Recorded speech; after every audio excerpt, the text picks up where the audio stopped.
Welcome into Unpaid Interns. It is Wednesday afternoon on November 25th. It's the day before Thanksgiving, and in the unusual calendar of 2020, it is also the start of the college basketball season. College basketball tips off across the country today, including Indiana men's basketball tonight, the much anticipated return of Hoosier hoops after 8 months off, and we have a great guest to talk about it. Jerod Morris, the owner and founder of Assembly Call, joins us today. Jerod, how you doing? I'm doing great, Griffin. Thanks for having me on the show. I appreciate it. I'm just glad that we're going to have basketball tonight. Finally. So excited to watch some basketball in Assembly Hall again. And I feel like Assembly Call is very much, it is the gathering place for many Indiana basketball fans. You have a lot of discussions there. But what is the feeling among Indiana basketball fans going into this very unusual season? I think the overriding feeling is desperation for basketball, for sure. That's everybody's feeling that, especially after the way that last season ended, and not getting a chance to see how that team might have done the rest of the Big Ten tournament and on into the NCAA tournament, hopefully. But once you get beyond that, I think there's a lot of optimism that I sense from fans. I think people are excited to see what Archie Miller can do with a roster of players that, for the most part, he recruited. Outside of Al Durham, even though Al Durham has only played for Archie. Archie didn't recruit Al Durham initially, but now he's got all players that, theoretically should be fully bought into his system and kind of handpicked for that system. And so, you've got a great talent in Trace Jackson Davis to build around, and I think a lot of promising young guys that have either shown flashes or have great recruiting pedigrees. And so I think people are just desperate to get some basketball, and then excited about the potential for this year's team to, take maybe several steps forward, whereas it's been very steady, kind of slow, incremental steps with Archie Miller his first 3 years. I think people are optimistic that, we could see a bigger step forward this season. And, not just optimistic, but also I think a little bit demanding of it in a sense, because it is year 4 of Archie Miller. And so there's optimism, but still a little bit of an undercurrent of impatience to where it's like, okay, I see where this is going. We've kind of taken some lumps for 3 years, not won as many games as we wanted to. So let's see it, because it's year 4 and, we need to start really seeing some results. You mentioned a little bit of impatience with Archie Miller, and I guess one of the questions this year is kind of what is the leash on him? There was definitely some frustration last year, a lot of inconsistency. It did look like they were going to make the NCAA tournament. Obviously, that was canceled due to the COVID-19 pandemic. How much pressure is on in this season, and could you see the fan base really turning against them if things go south this season? Yeah, I don't know that you would say that he enters the season on the hot seat. That's kind of a typical, conversation that people like to have. But it's one of those where there's kind of a hand on the dial getting ready to turn it up. I think this year is going to be different just because of the pandemic and because of the financial issues that a lot of college athletic departments are going through. I think it would be extremely unlikely, unless just the bottom totally falls out of the season and the team, that that Archie Miller would be in jeopardy of losing his job if the team doesn't play well. I don't think it could really get to that.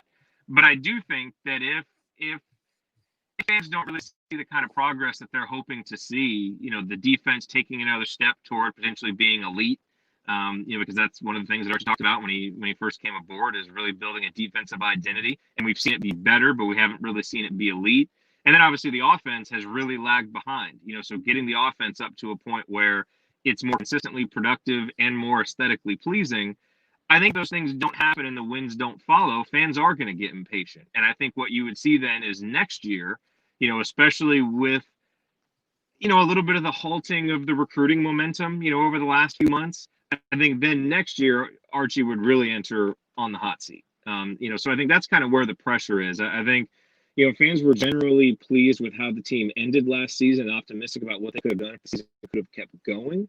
And so I think, a lot of fans carry those feelings into the season, but it's definitely one of those that, and look, there's a lot of tough games early on. So, we're going to see it pretty early.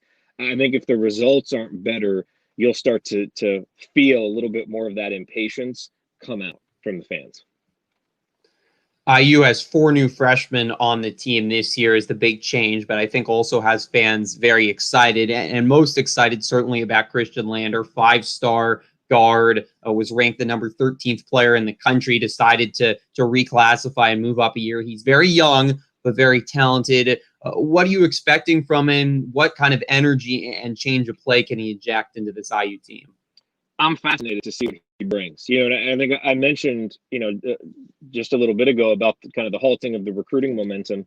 It's important to remember that, Christianlander was originally supposed to be in the class of 2021. And so, while right now Indiana only has one player signed for that class, Logan Duncombe, you kind of want to look at Christianlander as part of that class because they invested a lot in him at the expense, obviously, of other guys that they could have gone after. And so, when they were able to get him to reclassify for this season, it's interesting in a couple ways. I think number one, it means that you have to somewhat adjust your expectations for him as a freshman, because when you look around the country at other examples of really highly touted point guards reclassifying and playing up a year, it's not a great history. The two that most people like to name are Derek Thornton from Duke and Ashton Hagans at Kentucky. Hagans obviously was a little bit better than Thornton, but both of those guys had their ups and downs. And I think it's fair to expect that Christianlander is going to have his ups and downs. I've, for a while, kind of looked at what DJ Carton did at Ohio State last year as a baseline to where if Lander could be 80 to 85% of that kind of statistical production, I think you'd be really happy. Carton was ranked in a similar place, but he was a year older. But he was a guy who brought a lot of excitement and flashed just incredible potential with his athleticism, with his shot making, with his playmaking. But then he would also have games like the game in Bloomington against Indiana where he turned the ball over 7 times, and kind of played his team out of the game. And I think we'll probably see some of that from Lander, where he's so fast with the ball and he plays with such incredible pace. And, for 3 years, we've watched Archie Miller, waving his hand in the air, wanting the guys to play faster. With Lander, you're not going to have to do that. He's going to play fast. You almost have to slow him down a little bit. He's a guy who can make shots, can get into the lane, really can make things happen. And so I think for a team that has lacked that, especially from its guards, that's going to be great to watch and to see how it affects things. But I think for Lander to be at his best, the absolute best thing that could happen for him, and, he may not think this because he probably wants to start from day one, but I think the best thing that could happen for him is for Rob Phinisee to really assert himself as this team's offensive leader at point guard and take a lot of the pressure off of Lander to have to be that guy night in, night out, and more so to be able to come in and be a spark, and be a guy who can really play well in spurts. And when he's having one of those nights when it's just not going for him, and those will happen, the other guys that are more experienced, like Rob Phinisee and Al Durham and Armand Franklin, are able to kind of smooth some of that out. But I think, for Indiana to beat the best teams on its schedule, you're going to need to get contributions from Christianlander because he's almost certainly the second most talented player on the team, and at the end of the day, you need those guys to play. So I think he plays a very important role, but I would be careful about not putting too much on his shoulders in terms of expectations and letting him kind of grow into the role a little bit. And he'll be able to do that much better if Indiana's more experienced guards are able to consistently produce, which we know is much more of a question mark than we'd all like it to be. You mentioned the guards, and that was obviously a struggle for Indiana last year. 3 of the 4 freshmen coming in, along with Lander, but also Trey Galloway and Anthony Leal, also guards, suddenly very deep in that backcourt. Archie Miller has talked about maybe going with a 3-guard lineup. Is that something you want to see? And just how do you expect Archie to juggle suddenly having all of these guards and a lot of experience at that position as well? Yeah, Justin Smith deciding to transfer really opens things up for Indiana and Archie Miller from a lineup perspective. I think Justin Smith brought a lot of interesting things to the table defensively, as an offensive rebounder, as a guy who could get out and transition.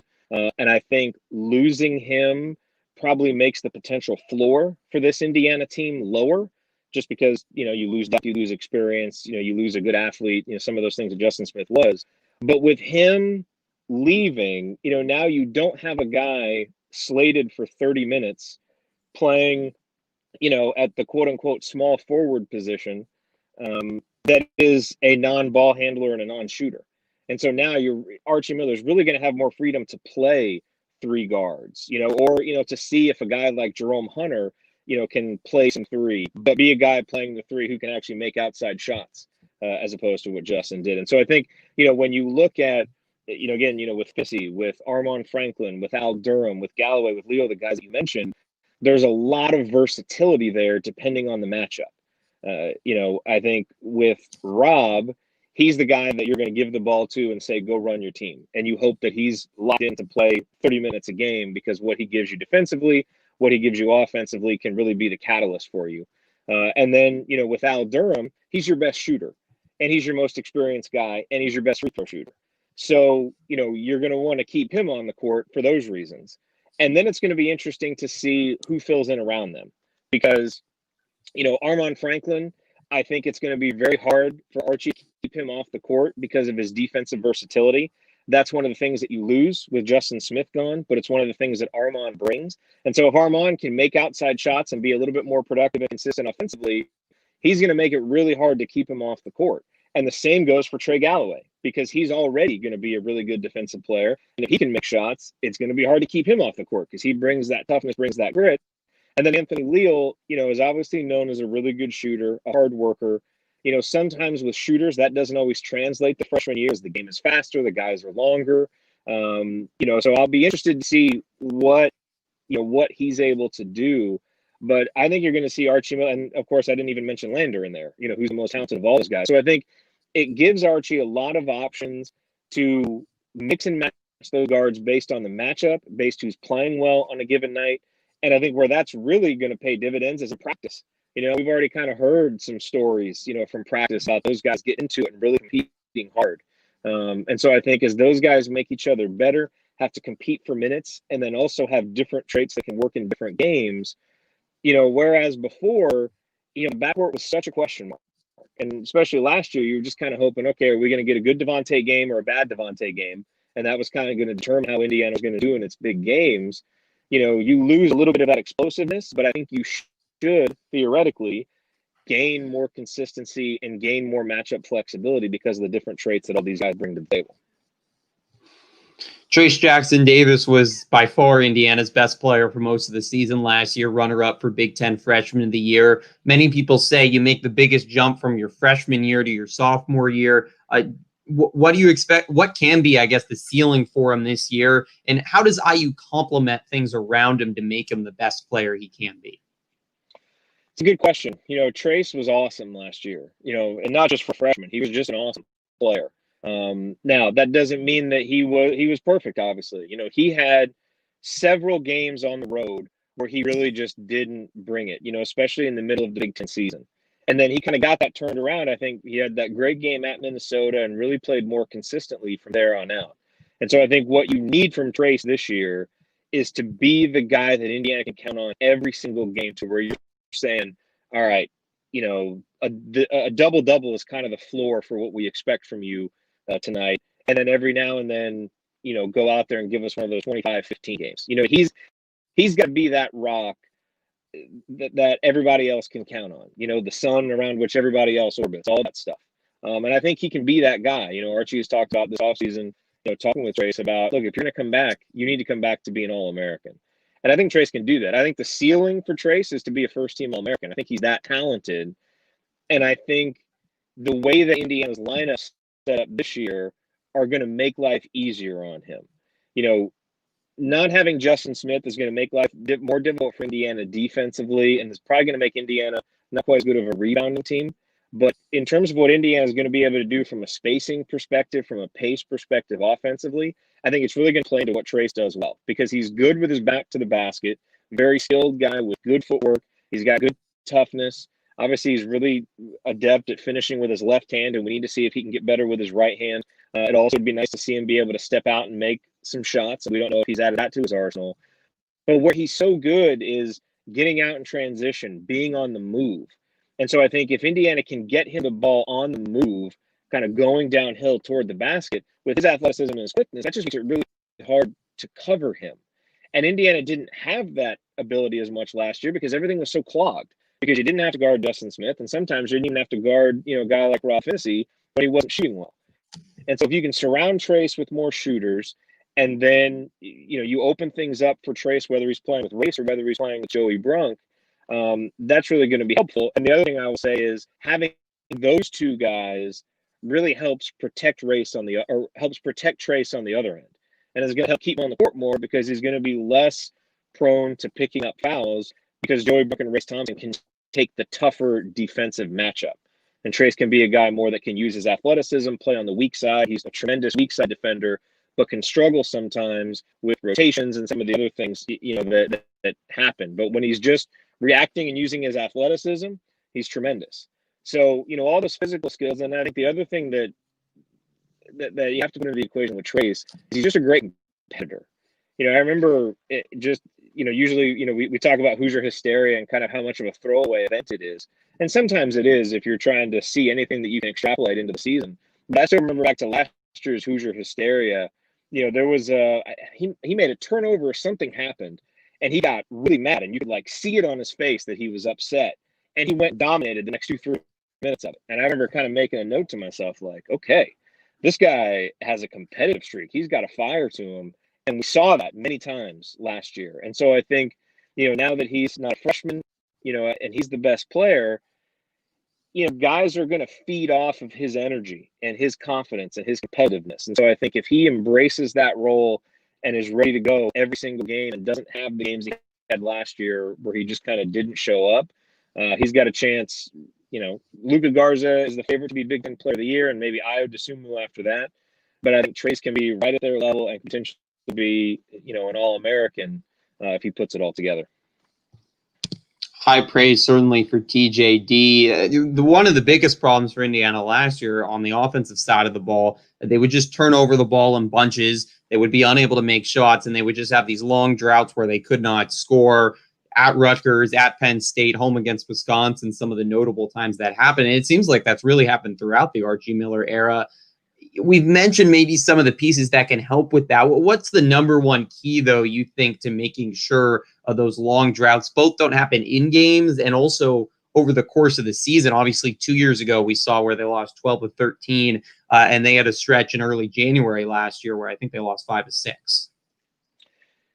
Sometimes basketball is really complicated and sometimes basketball is really easy. And I think the answer to this question is really easy, which is that sometimes you just need a guy to step up and make shots. And at the end of the day, Indiana just hasn't had enough guys who can step up and make shots the last few years. And so you would see it on certain nights. We talked about Devontae Green, Jerome Hunter had some moments. You think back to what Rob Finney did against Ohio State, where he really ignited the start of that game. Indiana has had some guys that can make big shots at moments, but not consistently. And sometimes when you haven't been able to score for 3 or 4 possessions, yes, you want to be able to dump it into your All-American and maybe get a bucket on the block, and that would be nice. But also sometimes to just end momentum, you need someone, you need to be able to swing it around and have someone hit a 3 from the corner. And I think that's where Al Durham is really going to be big this year. And I think a guy like Christianlander can be big. Jerome Hunter can be big. I think Hunter and Durham, one of the most encouraging things to me that happened to the back half of last season is those guys really emerged as players who wanted to take big shots and prove that they could make big shots. You think back to the 3-pointers that Jerome Hunter hit against Penn State in that game that Indiana won. You think back to some of the shots Al Durham made against Illinois. And Archie Miller really showing confidence in him by running plays for Al Durham down the stretch last season. And so, you mentioned the turnovers, and I think Archie's mentioned turnovers several times this offseason. And I think that's going to be huge for this team because, one of the places where Indiana has gotten a lot of offense the last few years is offensive rebounds. Well, they're not going to get as many offensive rebounds this season, most likely. If the guards can step up and rebound better, then maybe the drop-off won't be as big as I'm fearing.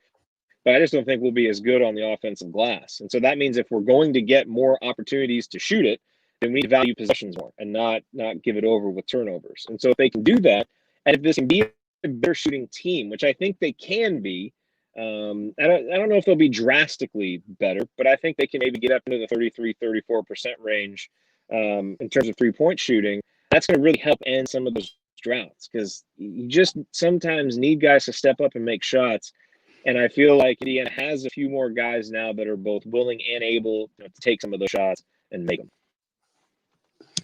Hoosiers were pretty stout defensively last year, and Archie Miller is a defensive-first coach. What was something, though, that you want to see improve this year on the defensive end from last year? It really felt like some games last year, things would happen. Indiana just didn't have an answer and they didn't have an adjustment. You think back to the Michigan game where, and this has been happening for years now, where Michigan just shreds us with their ball screens. And Indiana, either sticks with the same coverages or they just don't have the personnel that they can go to make changes. That game at Michigan, I mean, Deron Davis ended up scoring 18, 20 points. It was phenomenal offensively. I think he was 9 for 9. But, when Deron Davis is on the court, you've got a guy that just doesn't have the foot speed to cover ball screens, when the other team has a big that they're going to use in those situations. Now, Michigan's going to be much different this year, so those problems may not be as acute against Michigan, but those kind of things are going to come up. We saw Joey Brunk have trouble doing that. And so, I think for Indiana, just to be able to give teams a different look, to be able to play a little bit smaller at times with Trace and Race, I think typically you saw Indiana's best defense played when those guys are out there. And I think to be able to be more versatile on the wing, yes, you lose in Justin Smith, a guy who could defend both on the wing and in the post. But I think with Trey Galloway, with Armand Franklin, you have guys that are going to be outstanding perimeter defenders. Now whether they both reach that this year or whether it takes a little bit, I don't know. But I think they can really give you a lot out there. And then the other thing that has to happen is, Rob Phinissee's got to stay healthy and be the kind of defender on a game in, game out basis that we know he can be, that he's been in the Michigan State games. We all think back to him, shutting down Cassius Winston, not shutting down Cassius Winston, but slowing him down, having those great possessions against him late in the games. Those things need to happen. I mean, the pack line defense is a defense where everybody's got to be on the same page and guys have to know what other guys are going to do. And so I think having the institutional knowledge now of this would be the 4th year playing in it, that is certainly going to help. But I also want to see, and Archie's mentioned this a few times, do we have a counter when a team just keeps running something that feels like we can't stop it? Can we start switching? Can we do something different? Archie has mentioned that we'll be able to do that this year. Archie is also a stubborn coach who really believes in his system. So I'm really looking forward to the first time that happens. What does Indiana do? Do they keep sticking with the same thing, or do they shift up the personnel, shift up what they're doing, and start giving that team a different look? Doesn't feel like we've seen a lot of that, but part of that may just be that Archie was limited personnel-wise. And so I'm curious to see how he approaches those situations this year. We've obviously talked about the big names, Lander, Jackson Davis, Durham. Who's maybe a player that we're not talking about as much that you think could take a big step forward and be a contributor for the Hoosiers this season? It's a good question. I think, Armand Franklin is the first guy who comes to mind. And, he had some just huge performances last year. The Notre Dame performance, the Nebraska game, obviously anytime he's at Bankers Life Fieldhouse, just brought him in a pen for, 15 points and all kinds of big plays. The key for him now, obviously, is to be more consistent. And so he's been talked up a lot this offseason. And I think he's an Archie Miller type guy. He's tough. He will take charges. He really wants to play good defense, and he's fearless.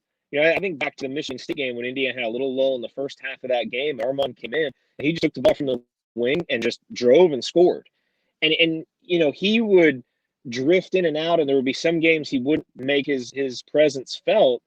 But then there were other games when Indiana really needed a play to be made, and the bench guys were in there. Armand stepped up and made it. Now, it wasn't usually shooting, but it was hustle. It was driving to the basket. It was doing some of those kinds of things. And if you're going to win, you've got to have star-level players and really talented guys like Trace and Christianlander. But you've also got to have, role players and glue guys that really understand what they bring to the table and are ready when their number is called. And I think Armand showed that he could be that guy in spurts as a freshman. Now the question is, can he do it in 15 to 20 minutes a game and be able to, bring some of that defensive versatility that you lose with Justin Smith going, but be a credible shooter. That's the big step for him is, can he offensively, when Rob Phinisee drives, when Christianlander penetrates, when we get out in transition, is he a guy that you can throw it to and he'll knock down 35% of his threes? He was down in the 20s last year, so that would be a really big jump. But that's where if he can do that, he really becomes an interesting piece for the team because of what he brings defensively. And then obviously the other guy is Jerome Hunter, who everybody has talked about a ton. We know how, what he was as a high school player, how talented he is. We saw it in flashes. But he's the other guy that, if he can be a guy, or I think over the back half of last year, he shot 40% from 3-point range. If he can shoot 38, 39, 40% from 3-point range all season long and be a guy who also has the versatility to back people down on the block, play the four, but also play on the wing, that would be huge. And so, those two guys, I think, really are going to play a key role. And if they're not ready to do it, there are guys waiting in the wings to take those spots, because Trey Galloway can do some of those things Armon Franklin can do. And Indiana can play with Trace and Race together and play with the three guards if Jerome Hunter's not ready to go.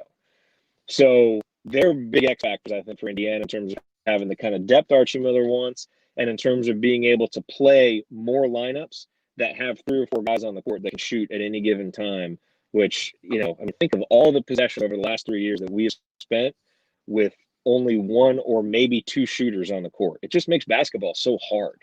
And so, those guys and some others are really going to dictate whether Indiana can play, a more modern looking style of basketball this year.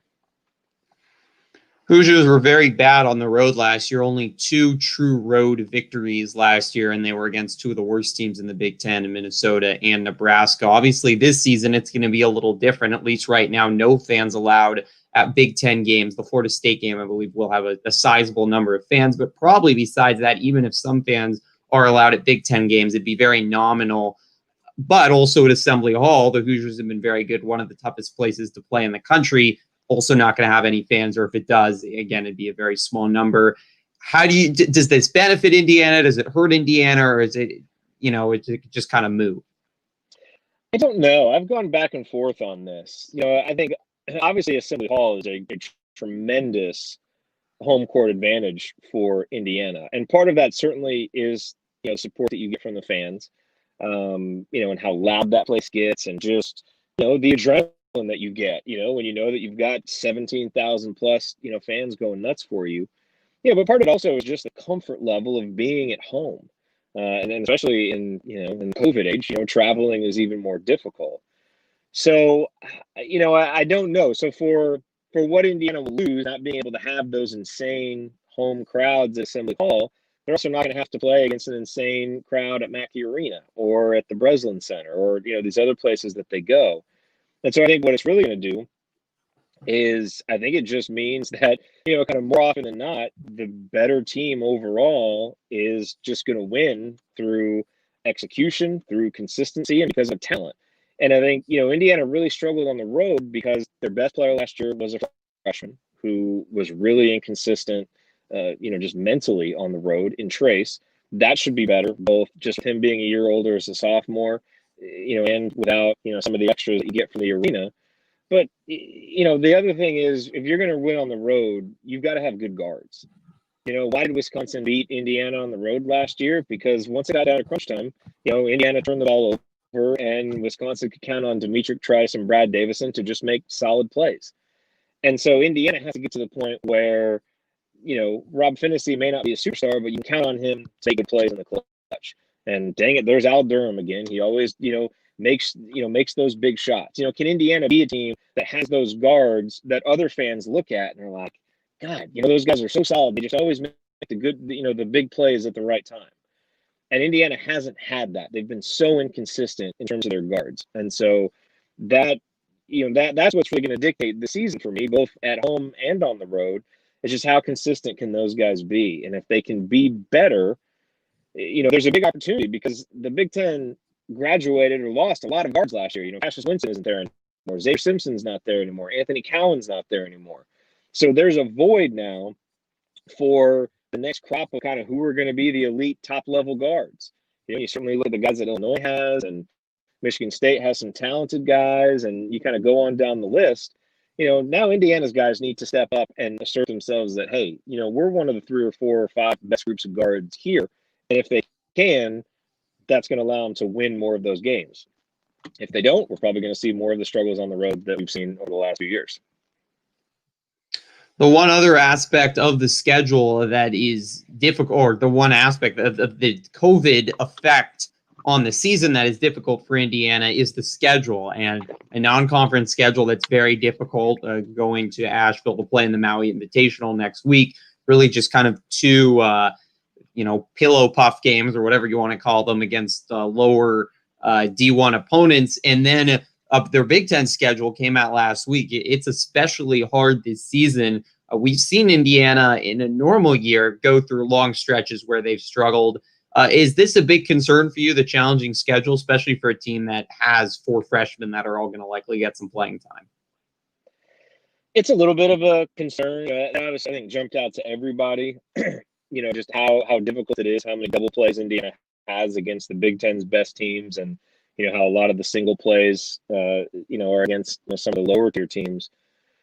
But there's a couple reasons why I'm not getting too hung up on it. Number one is just the reality that this is the COVID season, and hopefully, fingers crossed, hopefully all those games get played as scheduled. And I think the fact that they're conference games and the way that the Big Ten is kind of handling testing gives you some confidence that a lot of those games will go on as scheduled. But who knows? Look at what's happened in football and all the cancellations and rescheduling. And, if they cancel these games, well, you have 2 teams that weren't originally scheduled to play a second game. There's just so much up in the air, and, when you play, Michigan State, or Rocket Watts and Hauser are both going to be out because they tested positive. Like, there are just so many unknowns that I just don't want to waste too much time worrying about the schedule when the schedule could change so much. And, the other thing is I kind of want to get out of the habit of worrying about it anyway, because who doesn't really pay that much attention to the schedule every season is Michigan State and Wisconsin, and the teams that are year in, year out competing to be one of the top 3 or 4 teams in the conference. And to me, that's where we want Indiana to be. And constantly looking at schedule and who we playing, who we not playing. Man, our schedule's worse than theirs. Yada yada. That's the habit of a mid to lower tier Big Ten team. And to be fair, that's what Indiana has been. But I'm just kind of trying to train myself out of it ahead of time as a fan, because I don't want to have built-in excuses. At the end of the day, this is the 4th year for a coach at IU. Had some ups and downs his first 3 years, but regardless of what the schedule is, I think it's fair to have a standard of, we should be in the top 4 or 5 of this conference and be a factor in the race. Now, you may say that that's not what the expectation is, and certainly you kind of look across the landscape of all the national experts who are picking Indiana anywhere from 6th to 9th, and that's not the expectation. But that certainly is the standard that we need to get to. And so if we're for those 2 reasons, I'm just trying not to pay quite as much attention to the schedule, and let's just see who Indiana's playing next week. And I think the expectation should be, let's go out and play really well and win most of them. We're less than 5 hours from Indiana tipping off their season against Tennessee Tech. What are you just looking specifically for tonight from this team and their season opener? Make sure the ball gets tipped. That's the number one thing. After that, it's the offense. It's seeing how the offense looks. With some of the new lineups that we're going to see, some of the new faces, some of the offseason promises of more movement, more pace, just those kinds of things. Because, this Tennessee Tech team is ranked in the 300 somewhere in the advanced analytics. I mean, this is a game that, Indiana could, should be able to win by 30 or 40 points without really trying. And so it's less about the final score and more just about how that offense looks. You guys look comfortable.